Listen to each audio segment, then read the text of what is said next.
എല്ലാവർക്കും എൻ്റെ വിനീതമായ നമസ്കാരം. ഞാൻ യജ്ഞാചാര്യ ഡോക്ടർ മണ്ണടി ഹരി, തിരുവനന്തപുരം. എല്ലാ വർഷവും ഓണം അടുക്കാറാകുമ്പോൾ സ്ഥിരം കേൾക്കാറുള്ള ഒരു പല്ലവിയാണ്. ദേവേന്ദ്രൻ്റെ കൊട്ടേഷൻ ഏറ്റെടുത്തുകൊണ്ട് സാക്ഷാൽ ശ്രീ മഹാവിഷ്ണു വാമനരൂപം ധരിച്ചു വന്ന് പരമധാർമ്മികനായിരുന്ന മഹാബലിയെ ചവിട്ടി താഴ്ത്തി. അങ്ങനെ ഓണം എന്ന് പറഞ്ഞാൽ അത് ധാർമ്മികതയുടെ മുകളിൽ അധാർമികത നേടിയ വിജയമാണെന്നുള്ള മട്ടിലൊക്കെ പുതിയ പുതിയ വ്യാഖ്യാനങ്ങളൊക്കെ ഇങ്ങനെ പല വേടന്മാരുടെ വായിൽ നിന്നും കേൾക്കാറുണ്ട്. പക്ഷേ എന്താണ് യഥാർത്ഥത്തിലുള്ള സംഭവം? ഇത് മനസ്സിലാക്കണം എന്നുണ്ടെങ്കിൽ അടിസ്ഥാനപരമായ ഗ്രന്ഥങ്ങളിലേക്ക് പോകണം. ബൈബിളിലെ ഒരു കഥയുടെ സത്യസ്ഥിതി മനസ്സിലാക്കണമെങ്കിൽ ബൈബിൾ വായിക്കണം. ബൈബിളിനകത്താണ് അത് പറയുന്നത്. ഖുറാനിലെ ഒരു സംഭവത്തിൻ്റെ സത്യസ്ഥിതി അറിയണമെങ്കിൽ ഖുറാൻ തന്നെ വായിക്കണം. അതുപോലെ ശ്രീമദ് ഭാഗവതത്തിലെ വാമനാവതാര കഥ വായിച്ചെങ്കിൽ മാത്രമേ എന്താണ് വാമനാവതാര കഥയുടെ പ്രാമാണ്യം, സത്യസ്ഥിതി നമുക്ക് മനസ്സിലാക്കുവാൻ സാധിക്കത്തുള്ളൂ. ഇത് മാത്രവുമല്ല, ആധികാരിക ഗ്രന്ഥങ്ങളായിട്ട് വിഷ്ണുപുരാണം, വാമനപുരാണം, മഹാഭാരതം, യോഗവാസിഷ്ഠം, നാരായണീയം തുടങ്ങിയ മറ്റ് നിരവധി ഗ്രന്ഥങ്ങളിൽ ലഭിക്കുന്നുണ്ട്. അവയിൽ ഒറ്റ ഗ്രന്ഥത്തിലും ചവിട്ടിത്താഴ്ത്തിയ ഒരു കഥ, ആ ഒരു കള്ളക്കഥ പറഞ്ഞതായിട്ടേ കേട്ടിട്ടില്ല. വളരെ വിശിഷ്ടമായ ശ്രീമദ് ഭാഗവതം അഷ്ടമസ്കന്ധത്തിലെ 15-ാം അധ്യായത്തിലെ മഹാബലിയുടെ സ്വർഗജയം എന്ന് പറയുന്ന ഭാഗം മുതൽക്ക് 23-ാം അധ്യായത്തിലെ ഭഗവത് ആദേശം എന്ന് പറയുന്ന ഭാഗം വരെ വരുന്ന 9 അധ്യായങ്ങളിലായിട്ട് 335 ശ്ലോകങ്ങളിലായിട്ടാണ് വാമനാവതാര കഥ മൂലം ഭാഗവതത്തിൽ വർണ്ണിച്ചിരിക്കുന്നത്. വളരെ നല്ല വ്യാഖ്യാന ഗ്രന്ഥങ്ങൾ വന്നിട്ടുണ്ട്. അതിൽ ഏറ്റവും ലളിതമായിട്ട് നമുക്ക് മലയാളികൾക്ക് മനസ്സിലാക്കാൻ സാധിക്കുന്നത് പണ്ഡിതവരേണ്യനായ മുഴങ്ങോട്ടുവിള കൃഷ്ണപിള്ള രചിച്ചിട്ടുള്ള വ്യാഖ്യാന ഗ്രന്ഥം തന്നെയാണ്. ആ ഗ്രന്ഥവുമായിട്ട് നമുക്കൊന്ന് ഒത്ത് ചേർത്ത് പരിശോധിച്ച് നോക്കാം. ശ്രീ പരീക്ഷിത് മഹാരാജാവ് ശുഖബ്രഹ്മർഷിയോട് ചോദിക്കുന്നു: ബലേ പദത്രയം ഭൂമേ കസ്മാത് ഹരിരായാജത ഭൂതേശ്വര കൃപണവല്ലബ്ധാർത്ഥോ അഭിബന്ധതം ഏതത് വേദിതമിച്ഛാമോ മഹത് കൗതൂഹലം ഹിന യജ്ഞേശ്വരസ്യ പൂർണ്ണസ്യ ബന്ധനം ജാപ്യനാഗസഹ. ഇത് ശ്രീമദ് ഭാഗവതം അഷ്ടമസ്കന്ധം 15-ാം അധ്യായത്തിൽ 1-2 ശ്ലോകങ്ങളാണ്. ഇതിന് മുഴങ്ങോട്ടുവിള കൃഷ്ണപിള്ള നൽകിയിരിക്കുന്ന ഭാഷാന്തരം ശ്രദ്ധേയമാണ്. ശ്രീ വിഷ്ണുദേവൻ ഈശനായിട്ടും ലുബ്ധന്മട്ടിൽ മൂവടി സ്ഥലമെന്തിന്നിരന്നു ബലിയോടായി അത് സന്മനസ്സോടും ഏകിയിട്ടും എന്തിനായ ദ്വിജ സമ്രാട്ടിനെ ബന്ധിച്ചു യജ്ഞേശ്വരൻ ഒരു കുറ്റവും ചെയ്യാത്തവനെ ദണ്ഡിപ്പത് ശരിയല്ല ഇക്കാര്യങ്ങൾ വിശദം വധിച്ചാലും. ഇതേ സംഗതി തന്നെയാണ് കിളിപ്പാട്ട് ഭാഗവതത്തിൽ എഴുത്തച്ഛനും ചോദിച്ചിരിക്കുന്നത്. എന്തിനു മഹാബലി തന്നോട് നാരായണൻ തൻ തിരുവടി മുന്നം മൂവടി പ്രദേശത്തെ ഭൂമിയെ സത്യവ്യാജാൽ അർത്ഥിച്ചു വാങ്ങിക്കൊണ്ടു കാമമുണ്ടെനിക്ക് അത് കേൾക്കാമെന്നിരിക്കലോ. ഇതിന് മറുപടിയായിട്ടാണ് സമ്പൂർണമായ വാമനാവതാര കഥ ശ്രീമദ് ഭാഗവതത്തിൽ പറഞ്ഞു വച്ചിരിക്കുന്നത്. പരാജിത ശ്രീ സുരഭിശ്ചഹാപിതോ ഹീന്ദ്രേണ രാജൻ ഭൃഗുഭിസ്സ ജീവിത സർവാത്മനാഥാന ഭജത് ഭൃഗുൻ ബലിം ശിശോ മഹാത്മാർത്ഥനിവേദനീന തം ബ്രാഹ്മണ ഭൃഗവപ്രിയമാണ അയാജയൻ വിശ്വജിതാതൃണാകം ജിഗീഷമാണം മിഥുനാഭിഷിച്ച മഹാഭിഷേകേന മഹാനുഭാവാം. അടരിൽ മഹാബലിതൻ സമസ്ത ഐശ്വര്യവും അടക്കി ഇന്ദ്രൻ പ്രാണനാശവും വരുത്തവേ പുനർജീവിപ്പിച്ചുള്ള ശങ്കരാദ്യർക്ക് അസുരേന്ദ്രൻ അനേക പദാർത്ഥങ്ങൾ അർപ്പിച്ചു ഭജിച്ചത് ധനധാന്യാദിയെല്ലാം വേണ്ട പോലെ ഏകിയിടുമ ധനുജേന്ദ്രനിൽ അതിപ്രീതരായി ഭൃഗുവംശം സ്വർലോക വിജയേശുവായിടുമം മഹാനെ. ഇങ്ങനെ പറഞ്ഞിട്ട് ആ പ്രകടനത്തിൽ പറഞ്ഞു വെച്ചിട്ടുണ്ട്. അമിതമായ അഭിവാഞ്ചയോടുകൂടെ ദേവന്മാരെ കീഴടക്കണമെന്ന ആഗ്രഹത്തോടു കൂടി തുള്ളി നിന്നിരുന്ന ബലിക്ക് എന്തൊക്കെ സഹായങ്ങൾ ചെയ്തു കൊടുത്തിട്ടാണ് ശുക്രാചാര്യർ തൻ്റെ ഹീനമാർഗത്തിലേക്ക് ബലിയെ കൂട്ടിക്കൊണ്ടുപോയത് എന്നുള്ളത് വ്യക്തമായിട്ട് പറഞ്ഞു വെച്ചിട്ടുണ്ട്. ഇവിടെ ദേവാസുര യുദ്ധചരിത്രം അല്പനിമിഷം നമ്മൾ മനസ്സിലാക്കിയിട്ട് പോയെങ്കിൽ ഈ കഥയുടെ പൂർണ്ണതയിലേക്ക് നമുക്ക് പോകാൻ സാധിക്കത്തുള്ളൂ. ദേവന്മാർ അസുരന്മാർ എന്ന് പറയുന്നത് 2 ഗോത്രങ്ങളല്ല, 2 വംശങ്ങളല്ല. കശ്യപ പ്രജാപതി നമുക്കറിയാം. കശ്യപ പ്രജാപതിയുടെ ഭാര്യമാർ 2 പേര്, അദിതി, ദിതി. മൂത്തയാള് അദിതി, അദിതിയുടെ മക്കൾ ദേവന്മാർ. രണ്ടാമത്തെ ആള് അദിതിയുടെ അനുജത്തി, സ്വന്തം സഹോദരി, അവരുടെ മക്കള് അസുരന്മാർ. ഇതിൽ വംശാവലി പറയുമ്പോൾ സത്വബുദ്ധികളായിട്ട് ദേവന്മാർ മാറിയപ്പോൾ അസുരന്മാർ അസുര സംസ്കാരത്തിലേക്കാണ് നിബന്ധിച്ചത്. അവിടെ നിന്ന് ആരംഭിച്ച ചില്ലറ പ്രശ്നങ്ങളാണ് പിൽക്കാലത്ത് കൊടും യുദ്ധങ്ങളായിട്ടും വലിയ പ്രശ്നങ്ങളായിട്ടും മാറിയത്. ദിതി സുതന്മാരിൽ, അതായത് അസുര വംശത്തിൽ ഹിരണ്യാക്ഷൻ, കശിപു, ശൂരപത്മാവ്, സിംഹഭക്തൻ, താരകാസുരൻ, ഗോമുഖൻ എന്നിവർ വളരെ കുപ്രസിദ്ധരായി. ഹിരണ്യകശിപുവിൻ്റെ പുത്രന്മാർ പ്രഹ്ലാദൻ, സംഹ്ലാദൻ, ഹ്രാദൻ, അനുഹ്രാദൻ. പ്രഹ്ലാദൻ്റെ മകനായിട്ടാണ് വിരോചനൻ ജനിച്ചത്. വിരോചനൻ്റെ പുത്രയാണ് മഹാബലി പിറന്നത്. മഹാബലിയുടെ പൂർവ്വജന്മത്തിലെ പേര് കിതവൻ എന്നായിരുന്നുവെന്ന വിവരണം സ്കന്ദപുരാണം മാഹേശ്വരഖണ്ഡം 18-ാം അധ്യായത്തിൽ വിശദമായിട്ട് പറഞ്ഞു വെച്ചിട്ടുണ്ട്. മഹാബലിയിൽ നിന്നാണ് ബാണനിൽ നിന്ന് നിവാത കവചന്മാർ എന്ന പേരിൽ 4 കോടിയിലേറെ അസുരന്മാരും പിൽക്കാലത്ത് ജനിക്കുകയുണ്ടായി. ഇത് ഈ വംശാവലിയിൽ വ്യക്തമായിട്ട് പറഞ്ഞു വെച്ചിട്ടുണ്ട്. മൂത്തയാള് അതിഥി മാതാവിൻ്റെ പുത്രനാണ് ഇന്ദ്രൻ. ഇന്ദ്രനും ബലിയും തമ്മിലാണ് ശീതസമരം ആരംഭിച്ചത്. അത് ക്രമേണ മുന്നിലേക്ക് പോയി. യൗവനയുക്തനായ ബലി ഇന്ദ്രനോട് യുദ്ധത്തിൽ തോറ്റു, പ്രാണഹാനിയും സംഭവിച്ചു. പക്ഷേ അത്യുഗ്ര കർമ്മങ്ങളിലൂടെ അസുരഗുരുവായ ശുക്രാചാര്യർ ബലിയെ പുനർജീവിപ്പിച്ചു. തൻ്റെ വർഗം ദേവലോകം പിടിച്ചടക്കണമെന്ന ശുക്രാചാര്യരുടെ ദൃഢനിശ്ചയവും ഇന്ദ്രനെ തോൽപ്പിക്കണമെന്ന ബലിയുടെ ദൃഢനിശ്ചയവും കൂടെ സംഗമിച്ചപ്പോൾ അസുരപക്ഷം വളരെ ശക്തമായി. ബലി ദേവേന്ദ്രനെ വീണ്ടും ആക്രമിച്ചു പരാജയപ്പെടുത്തുകയും സകല സമ്പത്തും അപഹരിക്കുകയും ചെയ്തു. ഈ കഥയൊക്കെ വളരെ വിശദമായിട്ട് നിരവധി ഗ്രന്ഥങ്ങളിൽ പറഞ്ഞു വച്ചിട്ടുണ്ട്. ഇതിൽ ചാക്ഷുഷ മന്വന്തരത്തിൽ മന്ത്രദ്രുമൻ എന്നു പേരായ ഇന്ദ്രൻ ഭരിച്ചുകൊണ്ടിരുന്നപ്പോഴാണ് ഇതൊക്കെ ഉണ്ടായതെന്ന് വിഷ്ണുപുരാണം 1-ാം അംശം 9-ാം അധ്യായത്തിലും മത്സ്യപുരാണം 250-251 അധ്യായങ്ങളിലും വിശദമാക്കപ്പെട്ടിട്ടുണ്ട്. ശുക്രാചാര്യർ വിശ്വജിത്ത് എന്ന മഹായാഗം നടത്തി മഹാശക്തിമാനാക്കിയ ബലി ഇന്ദ്രലോകം ആക്രമിച്ച് അവിടം പിടിച്ചടക്കുകയും ഇന്ദ്രാദി ദേവന്മാരെ മൊത്തവും അവിടെ നിന്ന് തല്ലി ഇറക്കി ഓടിക്കുകയും അവിടം പിടിച്ചടക്കി ആവാസം ഉറപ്പിച്ചതായും മഹാഭാഗവതം അഷ്ടമസ്കന്ധം 15-ാം അധ്യായം 28 മുതൽ 36 വരെ ശ്ലോകങ്ങളിൽ വ്യക്തമായിട്ട് പറഞ്ഞു വെച്ചിട്ടുണ്ട്. ഇത് നമ്മുടെ ബുദ്ധിജീവികൾ ആരെങ്കിലും നമ്മളോട് പറയാറുണ്ടോ? ദേവേഷ്വധ ലീനേഷു ബലിർ വൈരോചനപുരിം ദേവധാനീമധിഷ്ഠായാവശം നിന്നേ ജഗത്രയം താം വിശ്വജൈനം ശിഷ്യം ഭർഗവ ശിഷ്യവത്സല ശതേന ഹയമേധാന മനോവ്രതമയാജയൻ തതസ്തത അനുഭാവേന ഭുവനത്രയ വിശ്രുതം കീർത്തിം ദിക്ഷു വിതന്വാന സരേജ ഉടരാടിവ. ഈ വിധം അവർ മുഴങ്ങോട്ടുപിള്ളയുടെ കൃഷ്ണപിള്ളയുടെ വ്യാഖ്യാനമുണ്ട്. ഈ വിധം അവർ മറഞ്ഞിടവേ രാജധാനി ആവാസമാക്കി ബലി മുപ്പാരുമടക്കിനാർ വിശ്വജേതാവായ അനുസരണമാർന്നീടുമായ ശിഷ്യനെ വത്സലന്മാർ ശക്രാദി ദ്വിജോത്തമർ ബലത്താൽ അവൻ അടക്കീടിനോര ഐന്ദ്രംപദം എടുത്തു പറയുന്നുണ്ട്. ബലത്താൽ അവൻ അടക്കീടിനോര ഐന്ദ്രംപദം നിലനിർത്തുവാൻ യജിപ്പിച്ചു 100 അശ്വമേധം. അതിൻ്റെ മഹാത്മ്യത്താൽ ആ മഹാബലി ലോകത്രിതയത്തിലും ഖ്യാതം തന്നുടെ കീർത്തിപുഞ്ചം 10 ദിക്കിലും പരം പരത്തി ഹിമരശ്മിക്കൊത്തുല അലസിച്ചത് പൃഥ്വീശതിലകമേ.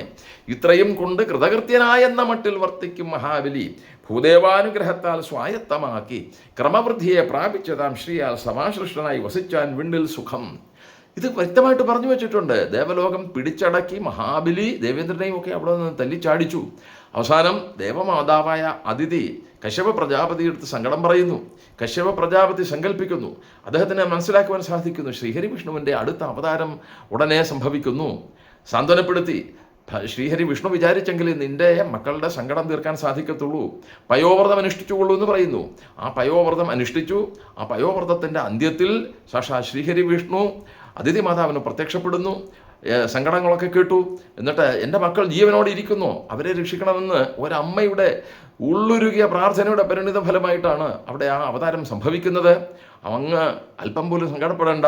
സ്വാംശേര പുത്രത്വപേത്യതേ സുരാൻ ഗോപ്താസ്മിനി മരീച തപസ്യധിഷ്ഠിത. ഞാൻ അവിടുത്തേക്ക് സ്വയം പുത്രനായി ജന്മമെടുത്തിട്ട് അവിടുത്തെ പുത്രന്മാരുടെയും വംശാവലിയുടെയും സങ്കടങ്ങളെ യവനം ചെയ്യാം എന്ന് സാക്ഷാത് ശ്രീഹരിവിഷ്ണു അവിടെ വാക്കുകൊടുക്കുന്നു. അങ്ങനെ പരിതപ്ത മാനസയായ ഒരമ്മയുടെ ഉള്ളുരുകിയ പ്രാർത്ഥനയുടെ പരിണിത ഫലമായിട്ട് വാമനാവതാരം സംഭവിക്കുന്നു.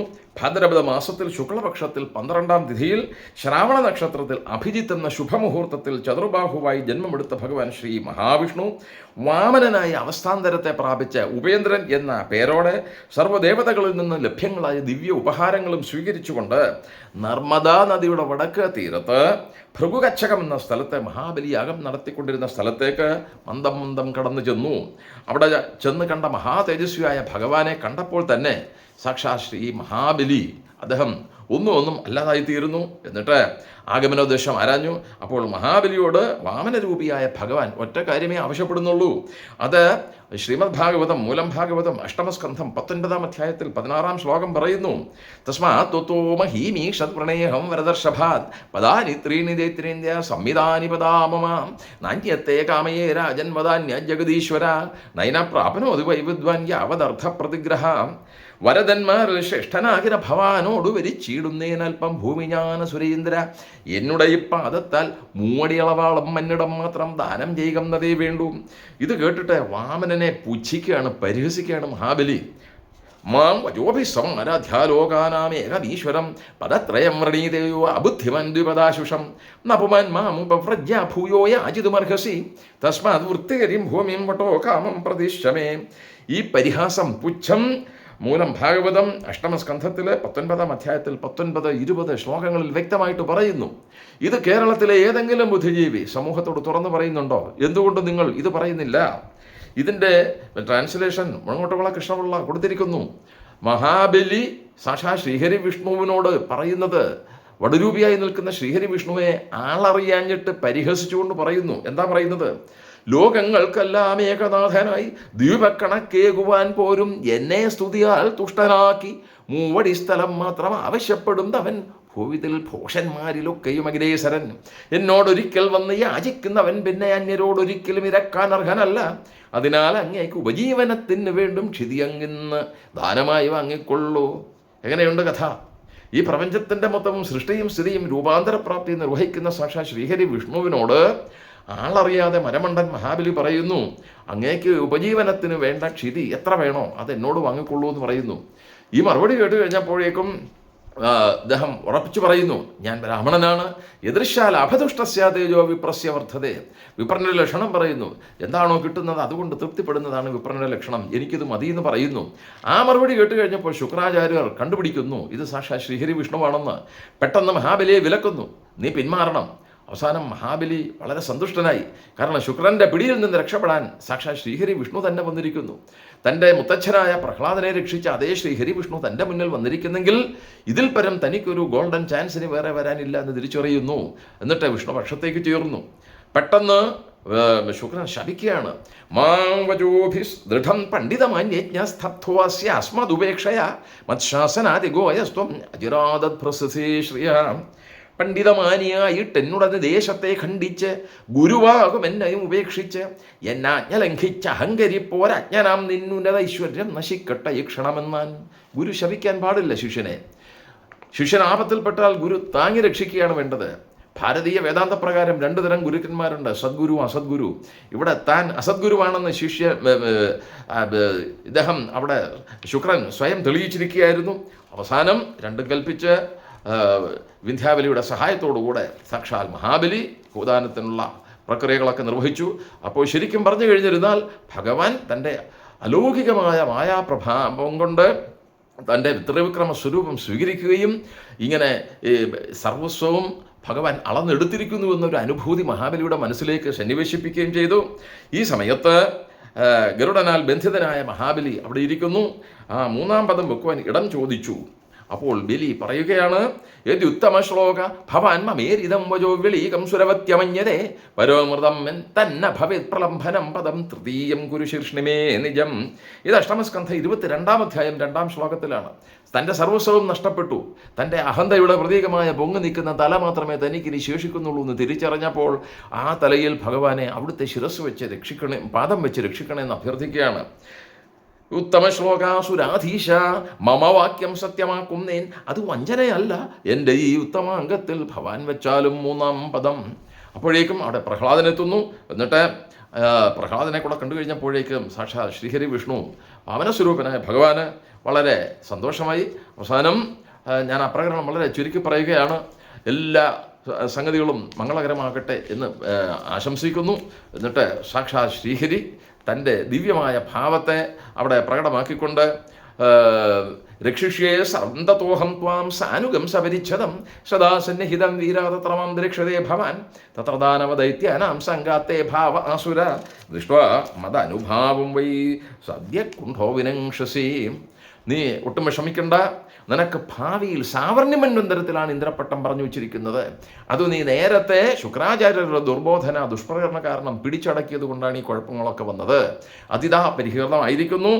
അഹോ, ഇത് കേട്ട് കഴിഞ്ഞപ്പോഴേക്കും മഹാബലിക്ക് ഉള്ളുണർന്നു, സമ്മതിച്ചു. അഹോ പ്രണാമായ കൃതസമുദ്യമ പ്രപന്ന ഭക്താർത്ഥവിധോ സമാഹിത ലോകപാലൈസ്വത അനുഗ്രഹോ അമരേർ അലബ്ധപൂർവേ അപസതേ അസുരേ അർപ്പിത ശ്രദ്ധേപ്പോ ഭവാൻ നൂനം. ഈ നീ തന്നെ അമർത്യത്വം എത്താത്ത ഒരനുഗ്രഹമല്ലയോ തന്നതിപ്പോൾ എന്ന് പറഞ്ഞിട്ട് മഹാബലിയുടെ വായിൽ നിന്ന് വരുന്ന താങ്ക്സ് ഗീവിംഗ് ഉണ്ട്. അതുപോലും ഇവിടെയുള്ള ചില പണ്ഡിതന്മാർക്ക് ബാധ്യതയില്ല എന്നുള്ള മട്ടിലാണ് അവർ പെരുമാറുന്നത്. സാക്ഷാൽ മഹാബലി പറയുന്നു, ഞാൻ നീചനാണ്, ഞാൻ കാണിച്ചതിന് ശിക്ഷ സാക്ഷാൽ ദൈവികമായ ശിക്ഷയാണ് എനിക്ക് കിട്ടിയിരിക്കുന്നത്, ശിക്ഷ അനുഗ്രഹമായി മാറിയിരിക്കുന്നു. എന്നിട്ട് ഇത്യുക്ത്വാ ഹരിമാമന്യ ബ്രഹ്മാണം സംഭവം തതഃ വിവേശ സുതലം പ്രീതോ ബലിർമുക്ത സഹാസുരൈഹി. ലക്ഷാവധി പരിജനങ്ങളോടുകൂടി മഹാബലിയെ കൊണ്ടുപോയിട്ട് സുതലത്തിൽ താമസിപ്പിച്ച് സുതലത്തിൽ മഹാബലിയുടെ കൊട്ടാരത്തിന് കാവൽ നിൽക്കുകയാണ് സാക്ഷാತ್ ശ്രീഹരി വിഷ്ണു ചെയ്തുകൊണ്ടിരിക്കുന്നത്. നാരായണീയത്തിൽ പോലും ഇത് വളരെ വിശദമായിട്ട് പറഞ്ഞു വെച്ചിട്ടുണ്ട്. നമുക്കൊക്കെ വളരെ സുപരിചിതമായ ഗ്രന്ഥമാണ്. എന്താ പറഞ്ഞു വെച്ചേക്കുന്നത്? നാരായണീയം ദശകം 30-31 20 ശ്ലോകങ്ങളിലായിട്ടാണ് ശ്രീമദ് ഭാഗവതം അഷ്ടമസ്കന്ധത്തിലെ 15 മുതൽ 23 അധ്യായങ്ങളിലുള്ള 335 ശ്ലോകങ്ങള് ഭട്ടതിരിപ്പാട് സംഗ്രഹിച്ചിരിക്കുന്നത്. ദശകം 30 1-ാം ശ്ലോകത്തിൽ ശുക്രമഹർഷിയുടെ യാഗശക്തി കൊണ്ട് മഹാപരാക്രമിയായി തീർന്ന മഹാബലി സ്വർഗാദി ത്രിലോകങ്ങളും പിടിച്ചടക്കി ദേവേന്ദ്രനെ പോലും നിഷ്കാസിതനാക്കിയെന്ന് വ്യക്തമായിട്ട് നാരായണീയത്തിൽ തന്നെ പറഞ്ഞു വെച്ചിരിക്കുന്നു. ദശകം 31 2-ാം ശ്ലോകത്തിൽ 3 അടി ഭൂമി ചോദിച്ചതും 3-ാം ശ്ലോകത്തിൽ മഹാബലിയുടെ അഹങ്കാരം നിറഞ്ഞ മറുപടിയും വിശദീകരിച്ചിരിക്കുന്നു. 5-ാം ശ്ലോകത്തിൽ ആ വിഷ്ണു ഭഗവാനാണ് യാചിക്കുന്നതെങ്കിൽ ഞാൻ പൂർണ്ണകാമനാണ്, ഞാൻ ദാനം കൊടുക്കുക തന്നെ ചെയ്യും എന്ന് പറഞ്ഞ് പരമസന്തുഷ്ടനാകുന്ന ബലിയുടെ ഭാവവും വിശദീകരിച്ചിരിക്കുന്നു. 10-ാം ശ്ലോകം വളരെ പ്രശസ്തമാണ്. ദർപ്പോശ്യത്യൈ വിഹിതമഖിലം ദൈത്യസിദ്ധ്യോസ്യ പുണ്യർ ലോകസ്ഥ സ്തോത്ര ദിവ വിജയീ വാസവത്വം ച പശ്ചാൽ മത്സായുജ്യം ഭജജ പുനരിത്യന്യ ഗൃഹാ ബലിം ത്വം വിപ്രൈ സന്താനിതമഖവര പാഹി മാതാലയേഷാം. ഹേ സുരശ്രേഷ്ഠ ബലി, ഞാൻ ചെയ്തതെല്ലാം നിന്റെ അഹങ്കാരം നീക്കാൻ വേണ്ടി മാത്രമായിരുന്നു. പുണ്യങ്ങൾ നിമിത്തം നീ സകല സിദ്ധികളും ഇപ്പോൾ തന്നെ നേടിയിരിക്കുന്നു. സ്വർഗത്തേക്കാൾ ശ്രേഷ്ഠമായ ലോകവും പിന്നീട് ഇന്ദ്രപട്ടവും നിനക്ക് ലഭിക്കട്ടെ.